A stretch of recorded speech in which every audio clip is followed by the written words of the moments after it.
All right, Purple Hall Queen in the house. That is me. That is me. So you are famous out here in these streets. People are still asking me for the Purple Hall peas. A lady, she was an elderly lady, stopped me for the cornmeal. Okay, yeah. So I'm just like, how did you get started? I know you're famous. You're in many different things. You're a soil sister. You are an entrepreneur. You are a woman. You have a nursing background and so many different things. How did you get to this? Well, where would I be without you? Of course. Now, I always have to pay homage to that and meeting you and just, connecting and everything.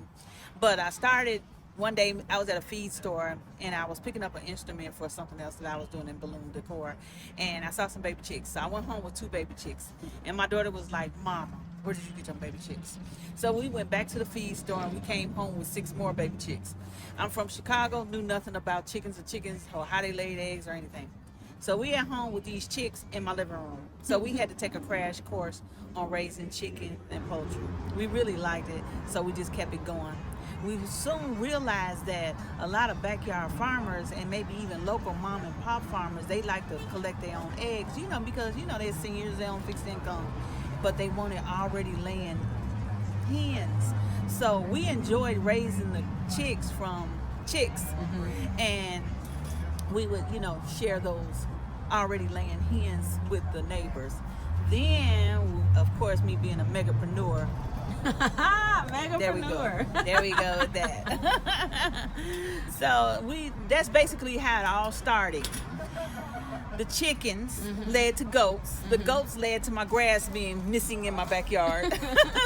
So I started learning how to grow wheatgrass and barley.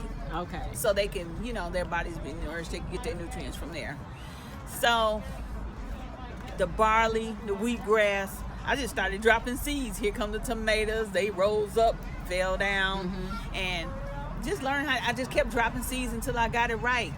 So there was another crop that it wasn't a crop, it was a product. There was another product that you had at the market that had people in line. And this was when we learned that you personally had been using your own product, and you lost a tremendous amount of weight with your one product called Tummy Tucks. Is that correct? Yes, that's it. So 20 years ago, I was 220 pounds. So all my friends was getting gastric bypass. So I had to learn how to lose weight by myself naturally. No drugs, no pills, no surgery. So I cut my sugars. I reduced on the fats in the milk. I lost the sodas, so I had to learn to drink organic juices. So I started juicing for myself to help lose weight, and that's how I did it. Since I've been growing my own things, I grow a lot of turmeric and I grow a lot of ginger and also a lot of lettuce and everything else. So I started making my own juices. So Tummy Tucks is a fat burner juice made with ginger, cucumber, and some other citrus products. And it's really helping a lot of ladies, especially these ladies going to the Dominican getting surgery. They use my Tummy Tuck products.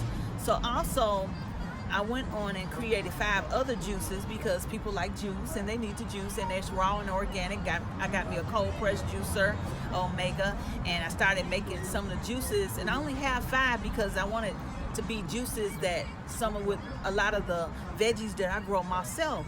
So that's where that came about. So I set up another tent at the market that I participate in. So I have the plants and produce on one side, and I set up the juice bar. Well, everybody doesn't drink raw organic juice. So I started squeezing fresh squeezed lemonade. So we had a freshly squeezed lemonade. But then another thing, there's kids at the market and they don't have anything to do. So instead of piling them up with a bunch of cake and stuff, and their moms just really don't even want to buy them cakes and all that kind of stuff and bigger product, bigger item things. Yes. So I came out with the Italian ice. So now we have the Italian ice. It's non-soy, no lactose, none of that, harmful things that people will feel heavy. The kids enjoy it. It's tasty. It's creamy tasting. It's like a sherbet. So we have the ice cream. So I don't know what to call it. Maybe we'll call it candy ice. Right. That's really good. No, we'll just play it as we go along. Right. We're just gonna have fun. We want to stay healthy and keep everybody fed. Yeah. Farmers market. So we did a farmers market, And it went well because guess what? All of the herbs were leaving the table. They had left the table. We went home with 2 tomato plants. All the basil was gone. So I signed up with another market and kept growing. And that's where I met you at Paul Quinn College.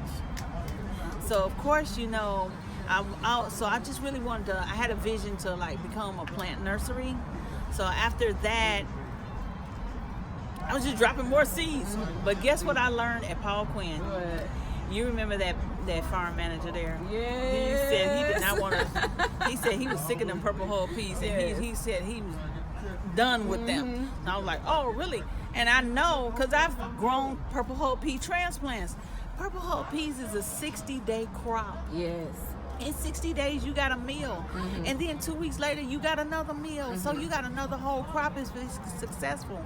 So why didn't he want to do it? So anyway, but that's my blessing. Bless up, bless up, bless up. So there I am with the purple hull peas. So that's where that all came in line from. Okay. I was only on 5 acres at the time, so I had to find a place where I could lease to grow more peas. So I successfully did that, and that's how I became the purple hull pea queen, because I never run out of peas, and hopefully with the fall crop comes through, I have more peas to carry me to the spring. Right. So that was that. That's my story. That's so good. Yeah, so I carry it on with the plants, the peas, that's my produce. I have the eggs, chickens, I hatch my own ducks, I hatch my own quail, and so now I have quail, duck, chicken eggs, quail meat, chicken meat by request, plants, edible plants, so that's that. What else? The purple hull peas, the cornmeal. So I get the cornmeal from a friend of mine who grows corn. Gotcha. So I buy these 50-pound bags, dried corn, and I grind it myself. It's fresh, organic, field corn, dried, grind. Right. So that's where Everybody that at come market used to trip out about that. She just pulled up and started grinding one day. It's like, no, nothing's added to the cornmeal, so it makes it like really nice, and it's sweet corn. So it's like really good. So, and it's different. Nobody comes to market with flour or cornmeal. Right. So here I am again.